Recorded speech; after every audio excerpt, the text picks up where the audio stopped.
बनाई गई है और कुछ मोहरों पर स्वस्तिक का भी निशान है और कुछ मोहरों पर तो उस जमाने में यूज होने वाली लिपि भी छापी गई है जिसको आज तक डिकोड नहीं किया जा सका है। इस सभ्यता के कई सारे बर्तन भी मिले हैं और उस वक्त के बर्तन ज्यादातर लाल या गुलाबी रंग के थे और इन बर्तनों पर भी बकरा, हिरन, मोर, मछली, कछुआ, गाय, बछड़ा, पीपल, खजूर, नीम, केला इत्यादि को बहुत ही सुंदरता पूर्वक अंकित किया गया है। और दोस्तों इतना ही नहीं, सोचिए आज से 5000 साल पहले इस सभ्यता के अपने बंदरगाह हुआ करते थे और ये भी जानकारी मिली है कि इन बंदरगाहों या इन पोर्ट से ये सभ्यता सुमेरियन और मिस्र की सभ्यता से व्यापार भी किया करती थी और इस सभ्यता का सबसे प्रमुख बंदरगाह लोथल था। सिंधु सभ्यता का पतन। दोस्तों अब तक हमने जाना कि सिंधु सभ्यता का उद्भव कैसे हुआ और उसका विकास कैसे हुआ, लेकिन अब हम जानेंगे इस सभ्यता का एंड, उसका पतन कैसे हुआ।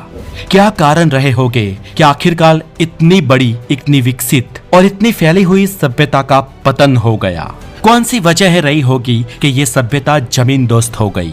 तो दोस्तों अब तक की हुई खोजों के द्वारा हमें ये पता चला है कि सिंधु सभ्यता के पतन के लिए किसी एक कारण को जवाबदार नहीं माना जा सकता, क्योंकि ये सभ्यता इस पृथ्वी पर बहुत ही लंबे समय तक रही थी और लंबे समय तक आने वाले जलवायु परिवर्तन और बहुत सारे अन्य कारणों से इस सभ्यता और इसके शहरों का धीरे धीरे खात्मा हुआ।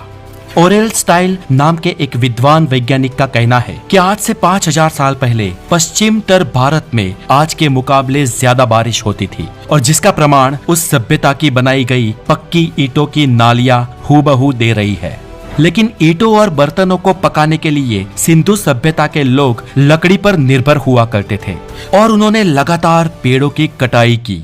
इस पेड़ों की कटाई के कारण भारतीय उपमहाखंड के पश्चिम विस्तार में बारिश धीरे धीरे खत्म होती रही और सालों बाद यहाँ पर कम बारिश या सूखा पड़ने लगा। और इसका प्रमाण देते हुए अमलानंद घोष नाम के एक और विद्वान कहते हैं कि राजस्थान और उत्तर गुजरात में सरस्वती और द्वादशी नदियों का उल्लेख मिलता है जो आज सूख चुकी है, लेकिन ये नदियां तब सूखी नहीं थी। लेकिन धीरे धीरे कम बारिश की वजह से जब ये नदियां सूखने लगी तो सिंधु सभ्यता के लोग कृषि नहीं कर सकते थे और साथ ही उस समय नदियों के माध्यम से व्यापार होता था वो भी बंद हो गया।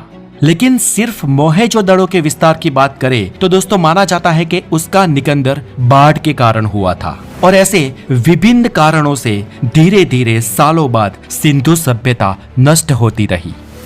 Garden child, Mortein wheeler, Ernest मैके और स्टुअर्ट पिगट जैसे विद्वान ये मानते हैं कि बची कुची इस सभ्यता को बाहरी आक्रमणकारियों ने नष्ट किया।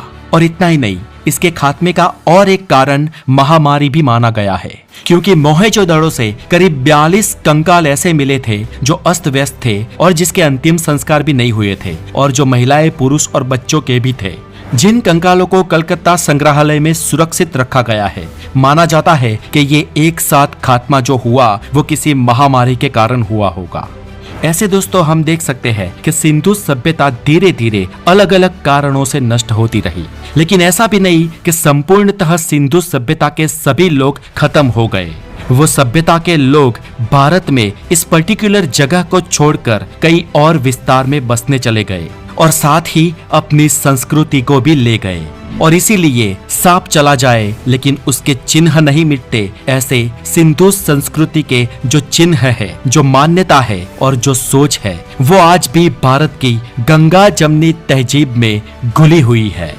भारतीय महाद्वीप पर पनपी इस सिंधु सभ्यता ने पूरे विश्व को आईना दिखाने का काम किया और साथ ही हमारे इतिहास को सुदूर और व्यवस्थित करने का भी काम किया। ये वही सभ्यता है जिसने विश्व में सबसे पहले कॉटन और सूती के वस्त्रों को बनाया। ये वही सभ्यता है जिसने विश्व में सबसे पहले नौकाएं या नाव से परिचित करवाया।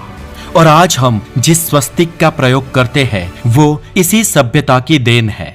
आज भी भारतीय संस्कृति में पीपल को सबसे ज्यादा महत्व दिया जाता है, वो भी इसी सभ्यता की देन है। और यही विश्व की सबसे प्राचीन, सबसे सभ्य और सबसे पहली नगरीय व्यवस्था वाली सभ्यता थी, जिसने अपने निर्माण में सबसे पहले पक्की ईंटों का प्रयोग किया था। और हमें गर्व होना चाहिए कि इस सभ्यता की लाइफस्टाइल, उनकी जीवन शैली कुछ हद तक ही सही, लेकिन आज हम 5000 साल बाद भी फॉलो कर रहे हैं।